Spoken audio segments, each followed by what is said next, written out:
Here's how to update Instagram on your iPhone. Now, if you currently have the Instagram app open, let's first just close out of the app and head into the App Store here. I'm going to show you two different ways to update it. One is the simple way, and the second is the more robust way where you clear out all of the cache and temporary files and force update it.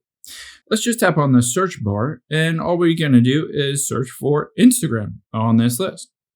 Now you'll be able to see Instagram will pop up here and it should say update here. If it does say update, just update to the latest version. But if it doesn't, if it says open or you're still not getting the latest features, let's go through that second option, which is a bit better. Now to do that, we're going to head into the settings app of your iPhone and then tap on general and then iPhone storage.